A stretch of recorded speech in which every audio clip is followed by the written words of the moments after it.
Now, this impulse to do something is the core of the ego. It's just, in Buddhist terms, it is the core dissatisfaction, dukkha. And it is because of this dissatisfaction that we are impelled to reach for something.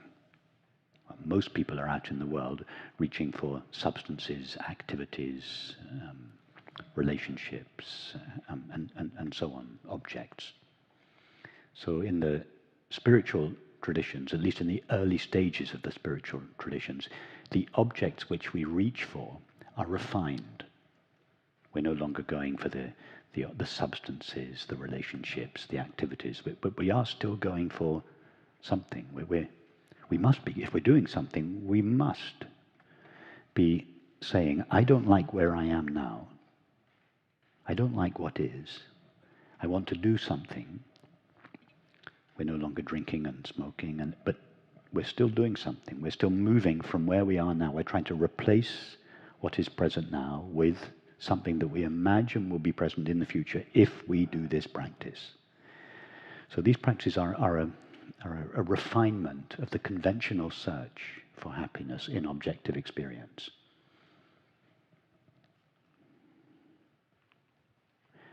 And that's fine for a while, but sooner or later we have to ask the question, why? What am I escaping from?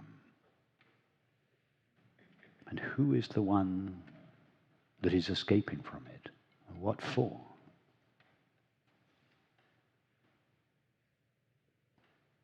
And at some point we recognize that our meditation practice up until now is a subtle extension of our search for happiness in objective experience. We've just refined the objective experience. It's now a mantra instead of the glass of beer or whatever it was. And as I say, no implied criticism. I practiced mantra meditation for 20 years. But in the process, the impulse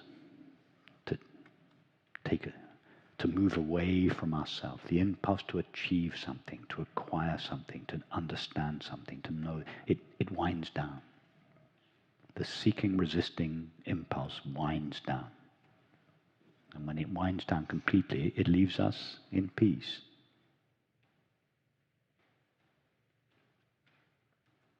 And the highest meditation is therefore not something we do. It's what we are. It is just to be. And as we are already that, it requires no effort. There is no distance from ourself.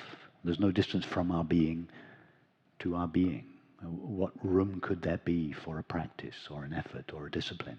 Any effort would take us away from where we are now, towards something which is not yet present. That is suffering. That's the definition of suffering. The moving away from what is.